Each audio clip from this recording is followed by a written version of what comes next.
हमारे YouTube channel में आपका स्वागत है। और हम कर रहे हैं कक्षा 7 का साइंस का चैप्टर नंबर 4 और उसका टॉपिक है ताप मापन। देखिए, ताप है वो किस प्रकार मापा जाता है। चलिए ताप मापने पर आते हैं, उससे पहले देख लेते हैं ताप है क्या। देखो, ताप एक ऐसी स्थिति है जिससे हमें ये पता चलता है किसी वस्तु ने कितनी ऊष्मा ग्रहण की है। ठीक है, इस प्रकार कोई वस्तु जब ऊष्मा ग्रहण करती है तो उसका ताप बढ़ता है। ठीक है, और जैसे जैसे वो वस्तु अपनी ऊष्मा है वो आसपास के परिवेश को दे देती है, वैसे वैसे उसके ताप में कमी आ जाती है। इस प्रकार ताप और ऊष्मा एक दूसरे से जुड़े हुए हैं। तो हमें जब ताप ज्ञात करना पड़ता है तो उसके लिए हमें जिस उपकरण की आवश्यकता होती है उसे कहते हैं तापमापी। ठीक है, यानी ताप मापने के लिए हमें तापमापी या थर्मामीटर की आवश्यकता होती है। और जिस तापमापी से हम हमारे शरीर का तापमान ज्ञात कर सकते हैं वो तापमापी डॉक्टरी तापमापी कहलाता है।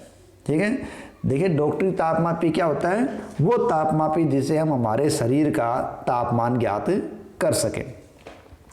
चलिए देखते हैं कि डॉक्टरी तापमापी है उसकी बनावट कैसी होती है। ये देखिए चित्र के अंदर अपने को बिल्कुल स्पष्ट है डॉक्टरी तापमापी दिखाया गया है। ठीक है, ये डॉक्टरी तापमापी अपने को दिखाया गया है। देखो, डॉक्टरी तापमापी है वो बिल्कुल एक लंबी, बारीक और पतली एक समान व्यास की कांच की नली होती है। ठीक है, चित्र में साफ दिख रहा है, ये समान व्यास की एक कांच की नली है। इसके एक सिरे पर बल्ब होता है। ठीक है, ये देखिए, ये इसका आगे वाला जो हिस्सा है वो क्या है, बल्ब है। और इसी बल्ब में क्या भरा होता है, पारा। देखिए, पारा एक धातु है जो ऊष्मा को प्राप्त करके फैलता है, और पारा ये एकमात्र ऐसी धातु है जो द्रव अवस्था में पाया जाता है। ठीक है, तो अब बल्ब में पारा भरा होता है और बल्ब के बाहर नली में पारे की एक पतली चमकीली धारी देखी जा सकती है। ये देखिए, ऐसे जो दिख रही है बिल्कुल लाइन, वो क्या है, बिल्कुल धारी किसकी है, पारे की है। कई बार क्या होता है, ये पारे की धारी है वो दिखाई नहीं भी देती है, तो हम यदि तापमापी को थोड़ा सा इधर उधर करके घुमा के देखें तो हमें धारी दिखाई देने लग जाती है। ठीक है, इसके अलावा तापमापी पर मापक या पैमाना लिखा होता है, जैसे ऊपर दिया गया, ये देखिए। ठीक है, तो तापमापी पर जो पैमाना लिखा होता है उसका परास है वो 35 डिग्री से 42 डिग्री सेंटीग्रेड होता है। ठीक है, यानी डॉक्टरी तापमापी है उसका परास 35 डिग्री सेंटीग्रेड से 42 डिग्री सेंटीग्रेड होता है। ठीक है, तो ये डॉक्टरी तापमापी अपने को दिखाया गया है और ये डॉक्टरी तापमापी में ऊपर पैमाना है। ठीक है, लेकिन एक दूसरा पैमाना भी है। भारत में हमने जिस स्केल या पैमाने को अपनाया है वो सेल्सियस स्केल है और हमें इसी का उपयोग करना चाहिए। दूसरा जो पैमाना है वो है फ़ारेनहाइट स्केल। ठीक है, इसी चित्र को यदि हम जूम करके देखें तो आपको साफ दिख भी जाएगा। ये देखिए, ठीक है, यानी तापमापी ऊपर से यहाँ देख रहे हैं तो वो 35 से 42 डिग्री सेंटीग्रेड है और ये सेंटीग्रेड पैमाना है, जबकि नीचे वाले तल पर एक तरफ देखिए ये एफ, ये फ़ारेनहाइट पैमाना है। कौन सा पैमाना है, फ़ारेनहाइट पैमाना है। और ये परास कहाँ से लेकर है, ये 94 यानी 94 से लेकर 108 फ़ारेनहाइट तक पैमाना इस पे अंकित होता है। ठीक है, तो इस प्रकार ये पैमाना, इस पे सेल्सियस पैमाना और फ़ारेनहाइट पैमाना होता है, लेकिन हम सेल्सियस पैमाने का इस्तेमाल करते हैं। ठीक है, तो अब पहले अपन फ़ारेनहाइट का क्या करते थे, वर्तमान में डॉक्टरी तापमापी में 35 से 42 का परास होता है। अब 35 से 42 का ये परास देखिए क्यों होता है, इसका कारण है क्योंकि मानव शरीर का जो तापमान है वो तापमान 37 डिग्री सेंटीग्रेड होता है। ठीक है, यानी मानव शरीर का तापमान कितना होता है, 37 डिग्री सेंटीग्रेड होता है। ये देखिए, मानव शरीर का सामान्य तापमान 37 डिग्री सेंटीग्रेड होता है, इसलिए हमें 35 से 42 डिग्री परास वाले तापमापी की पर्याप्त आवश्यकता होती है, उतना अपना काम चल जाता है। अब देखिए, इसको जब ताप मापते हैं तो ताप कैसे मापें? जब भी हमें अपने शरीर का ताप मापना हो, क्या मापना हो? ताप मापना हो, उस वक्त हम सबसे पहले जब तापमापी को लें तो उस तापमापी को सबसे पहले किसी एंटीसेप्टिक या रोगाणुरोधी, प्रतिरोधी आदि पदार्थ से धो लेना चाहिए। ठीक है, यानी धो लेना नहीं चाहिए, धोना ही चाहिए। तापमापी को जब हम काम ले रहे हैं उससे पहले हमें उसे एंटीसेप्टिक रोगाणुरोधक से धोना चाहिए। धोना बिल्कुल सुरक्षित रहता है। अब उसको धोने के बाद अपने हाथ में उसे कसकर पकड़ते हैं और झटकते हैं। ठीक है, झटकने से क्या होगा, उसमें पारे का तल है वो नीचे चला जाएगा, और पारे का तल हमें इतना नीचे ले जाना है कि वो 35 डिग्री से नीचे आ जाए। ठीक है, तो 35 डिग्री से नीचे पारे के तल को लाने के लिए हम उसको झटकते हैं। जब पारे का तल 35 डिग्री के नीचे आ जाता है, अब हम उस थर्मामीटर के बल्ब को अपनी जीभ के नीचे रख लेते हैं। ये तकरीबन 1 से 1.5 मिनट के लिए रखा जाता है। ठीक है, यानी पहले उसको एंटीसेप्टिक से धोया है, फिर उसको कस के पकड़ के झटका दिया है, फिर उसको जब वो तापमान उसका पारा 35 से नीचे आ गया तब अपने जीभ के नीचे उसको रखा है बल्ब को। ठीक है, और 1 से 1.5 मिनट रख के उसको बाहर निकालते हैं।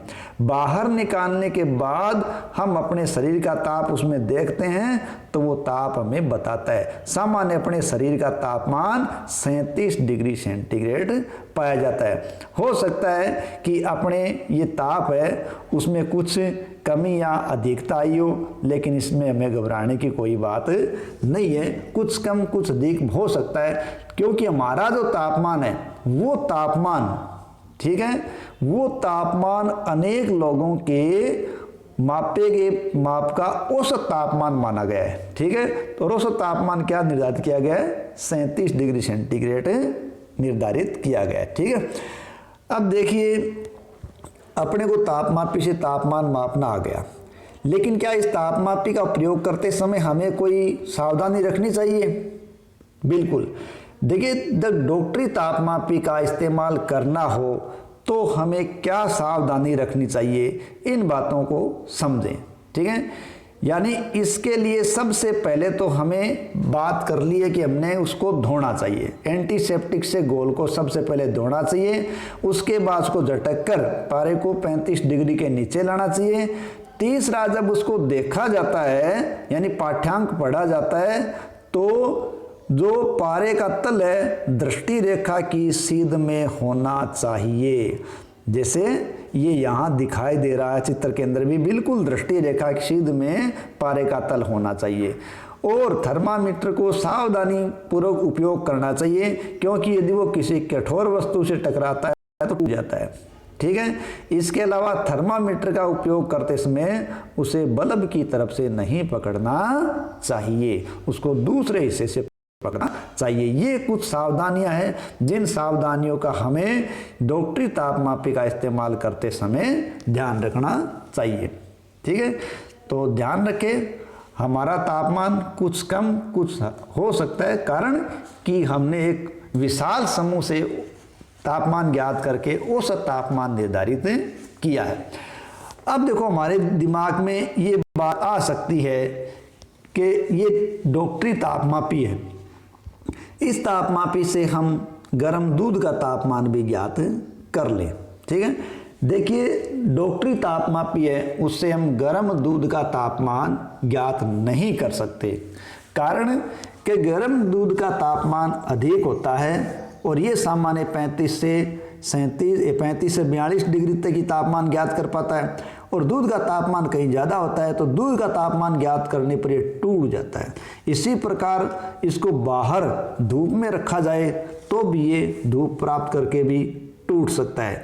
इसलिए इनका इस्तेमाल केवल मनुष्य के तापमान को ज्ञात करने के लिए ही किया जाता है। हम अन्य वस्तु का ताप ज्ञात करने के लिए या दूध का ताप ज्ञात करने के लिए इसका इस्तेमाल नहीं कर सकते, क्योंकि इसको इसलिए डिज़ाइन किया गया ताकि मनुष्य का शरीर का तापमान आराम से लिया जा सके। ठीक है, तो ये था डॉक्टरी तापमापी, जिसका इस्तेमाल हम मनुष्य के शरीर के तापमान ज्ञात करने के लिए इस्तेमाल करते हैं। ठीक है, अब हम आगे देखते हैं कि कई बार हम दूसरी वस्तुओं के ताप ज्ञात करने की ओर बढ़ते हैं। अब हमारे पास उसके लिए देखो दूसरा ही तापमापी आता है। देखिए, अलग अलग काम के लिए अलग अलग प्रकार के तापमापी वो आवश्यक होते हैं। तो अन्य वस्तुओं का ताप ज्ञात करने के लिए हमारे पास जो तापमापी होता है वो प्रयोगशाला तापमापी होता है। ठीक है, यानी अन्य वस्तुओं का ताप ज्ञात करने के लिए हमारे पास कौन सा तापमापी होता है? प्रयोगशाला तापमापी होता है। प्रयोगशाला तापमापी का परिसर -10 डिग्री सेंटीग्रेड से 110 डिग्री सेंटीग्रेड होता है। ठीक है, कितना होता है? -10 डिग्री से 110 डिग्री सेंटीग्रेड होता है, क्योंकि ये बड़े पैमाने पर ताप को ज्ञात करने के लिए इस्तेमाल किए जाते हैं। और इसमें भी ताप है, उसको पढ़ने का तरीका थोड़ा पहले वाले या डॉक्टरी तापमापी से अलग होता है। ठीक है, यानी हम ये भी सोच सकते हैं कि प्रयोगशाला तापमापी का प्रास जब -10 डिग्री से 110 डिग्री सेंटीग्रेड है तो हम इसका इस्तेमाल भी मनुष्य के लिए कर ले, लेकिन नहीं करेंगे। ठीक है, इसका कारण हम आगे बताएंगे। देखिए, हमें डॉक्टरी तापमापी से जल का ताप ज्ञात करना है। ये देखिए चित्र के अंदर बिल्कुल अपने को लंबी सीधी छड़ सी दिखा रखी है नली, ये प्रयोगशाला तापमापी है। तो जब हमें प्रयोगशाला तापमापी से मान लीजिए जल का ताप ज्ञात करना है तो हम बीकर के अंदर क्या लेंगे?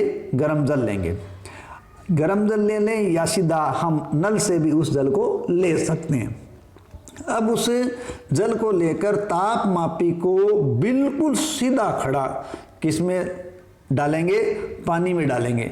लेकिन ध्यान ये रहना चाहिए कि उस तापमापी का बल्ब तो पानी के अंदर डूबना चाहिए, लेकिन वो बल्ब तली में स्पर्श नहीं करना चाहिए। ये बिल्कुल ध्यान रखना है कि बल्ब है वो पानी में डूब जाए, लेकिन तली में स्पर्श नहीं करना चाहिए, ना ही तापमापी पात्र की दीवारों से स्पर्श करना चाहिए। यानी के ध्यान रखो है कब वो नीचे नहीं अड़ जा, न साइडा में वो तापमापी अड़ जा, अड़नो नहीं चाहिए। ठीक है, तो बिल्कुल सीधो भी नापाने राखनो है और वो ऊपरी रहना चाहिए। अब कुछ देर हम क्या करेंगे? उसको देखेंगे। थोड़ी देर देखते रहते तो हमें पता चलता है कि जो पारा है वो अब स्थिर हो गया है। यानी हमें उस तापमापी को कब तक खड़ा रखना है? जब तक कि वो पारा स्थिर न हो जाए। और एक समय ऐसा आएगा जब पारा क्या हो जाएगा? स्थिर हो जाएगा। इस समय हम क्या करेंगे? उसका ताप अंकित कर लेते हैं। तब हमें पता चल जाता है कि तापमान कितना है। ठीक है, तो इस प्रकार हमने प्रयोगशाला तापमापी का इस्तेमाल करना सीखा। ठीक है, यानी खास बात ये थी कि उसमें बल्ब है वो डूबना है पानी के अंदर या अन्य वस्तु के अंदर, लेकिन वो स्पर्श नहीं करना चाहिए। ठीक है, प्रयोगशाला तापमापी है, उसका उपयोग करते समय डॉक्टरी थर्मामीटर का पाठ्यांक लेते समय बरती जाने वाली सभी सावधानियां हमें बरतनी पड़ती है। यानी जब हम डॉक्टरी तापमापी से पाठ्यांक लेते हैं तो भी हमने बिल्कुल उसको सीधा रखा है। ठीक है, उसका तापमान हमने अच्छी तरह से नोट किया है। यहाँ भी ये है कि तापमापी है, उसे ताप ज्ञात करें तो बिल्कुल सीधा रखें, ऊर्ध्वाधर स्थिति के अंदर रखें, उसको तिरछा बिल्कुल भी नहीं करना चाहिए। साथ ही साथ तापमापी का बल्ब चारों ओर से उस पदार्थ से घिरा होना चाहिए, लेकिन नीचे वो स्पर्श नहीं करना चाहिए। ये विशेष सावधानी हमें उसमें रखने की आवश्यकता होती है। अब दिमाग में ये बात आती है कि उच्च तापों को मापने के लिए डॉक्टरी थर्मामीटर का उपयोग क्यों नहीं करना चाहिए? देखो, हमने जब डॉक्टरी थर्मामीटर की बात की थी तो हमने देखा था कि डॉक्टरी थर्मामीटर है वो जेब के नीचे रखा जाता है और कुछ समय बाद बाहर निकाल के उसका तापमान ज्ञात किया जाता है। जबकि प्रयोगशाला तापमापी के अंदर हमने क्या देखा, उसको अंदर डाले डाले ही तापमान ज्ञात किया है और उसको तब तक रखा है जब तक कि यानी पात्र के अंदर जो द्रव है उसमें तब तक वो रखा गया जब तक कि वो स्थिर ताप न बता दे, यानी पारा स्थिर न हो गया तब तक। लेकिन डॉक्टरी तापमापी में हमने तापमापी नापने के लिए थर्मामीटर को मुंह से बाहर निकाला है, लेकिन प्रयोगशाला तापमापी को बाहर निकाल के ताप ज्ञात नहीं कर सकते। तो क्यों नहीं कर सकते? प्रयोगशाला तापमापी को यदि हम वस्तु या जल से बाहर निकाल लेंगे तो पारा नीचे चला जाएगा। जबकि डॉक्टरी थर्मामीटर है उसमें क्या होता है, उसमें बल्ब है, उसके बाहर एक विभंग होता है, सी आकार की स्थिति होती है, उस सी आकार की विभंग या किंक होता है उसके पास, ठीक है। यानी बल्ब के पास डॉक्टरी थर्मामीटर में विभंग या किंक होता है, सी आकार की स्थिति होती है, जिसके कारण है वो पारा वापस नीचे नहीं आ सकता। इसलिए हम उसको बाहर निकाल के भी नोट कर सकते हैं, मुंह से या बाहर निकाल के ही नोट करते हैं, तो उसमें परिवर्तन नहीं आएगा। लेकिन प्रयोगशाला तापमापी के अंदर बाहर निकाले तो ये सुविधाजनक नहीं है, क्योंकि बाहर निकालेंगे तो प्रयोगशाला तापमापी का उसमें पारा वो नीचे आ जाएगा, पाठ्यांक बदल जाएगा। क्यों? क्योंकि इसमें बल्ब के पास कोई विभंग नहीं होता है। इसलिए हम डॉक्टरी तापमापी को प्रयोगशाला में इस्तेमाल नहीं कर सकते और प्रयोगशाला तापमापी को डॉक्टरी तापमापी की जगह इस्तेमाल नहीं कर सकते। दोनों में मूल रूप से खास बात देखने को ये मिलती है कि डॉक्टरी तापमापी को जब बात हम ज्ञात करते हैं पाठ्यांक तो मुंह से बाहर निकाल के ज्ञात करते हैं, जबकि प्रयोगशाला तापमापी में पाठ्यांक लेंगे तो वो वस्तु या द्रव्य के अंदर ही पाठ्यांक लिया जाएगा। दूसरा, डॉक्टरी तापमापी को जब बाहर निकाल लेते हैं तो पारे का तल नीचे नहीं गिरता, लेकिन वहीं यदि हम प्रयोगशाला तापमापी को बाहर निकाल लें तो इसका तल नीचे गिर जाता है। इस प्रकार दोनों अलग अलग ही काम आ सकते हैं, एक साथ काम नहीं आ सकते, ठीक है। यानी प्रयोगशाला तापमापी प्रयोगशाला में काम आएगा और डॉक्टरी तापमापी डॉक्टरी जगह काम आ जाएगा। देखिए, तापमापी एक अधिकतम और न्यूनतम तापमापी भी होता है, ठीक है, क्योंकि कई बार हम मौसम की जानकारी या मौसम के समाचार सुनते हैं तब ऐसा आता है कि आज का निम्नतम तापमान ये रहा, आज का उच्चतम तापमान ये रहा, ठीक है, तो वो अलग अलग बताया जाता है, तो वो निम्नतम उच्चतम तापमापी कहलाता है, ठीक है। जैसे हम बात करें कि थोड़ा सा समझने के लिए हम देखें कि पानी है, उसको जब जमाव होता है बर्फ के रूप में तो वो 0 डिग्री सेंटीग्रेड पर जमता है, ठीक है, और वहीं जब उसके उबाल की बात की जाती है तो वो 100 डिग्री सेंटीग्रेड पर उबलता है। इस प्रकार उसके लिए 0 डिग्री न्यूनतम हो गया और 100 डिग्री उसके लिए अधिकतम हो रहा है, ठीक है। इसके अलावा आजकल देखिए थोड़ा डर है कि तापमापी में जब पारे का प्रयोग करते हैं तो उसमें डर रहता है और ये भी चिंता रहती है कि पारा एक विषैला पदार्थ है और टूट जाएगा तो इसका निपटान भी कठिन हो जाएगा। ऐसी स्थिति से बचने के लिए आजकल अंकीय तापमापी या डिजिटल तापमापी का इस्तेमाल किया होने लग गया है, जिनके कारण जिसके अंदर पारे का इस्तेमाल नहीं होता है, ठीक है। तो इस प्रकार ये 2 प्रकार के तापमापी मूल रूप से अपने एग्जाम में अपने पार्ट में दिए गए हैं। तो आशा है आपको ये समझ में आ गया होगा। धन्यवाद।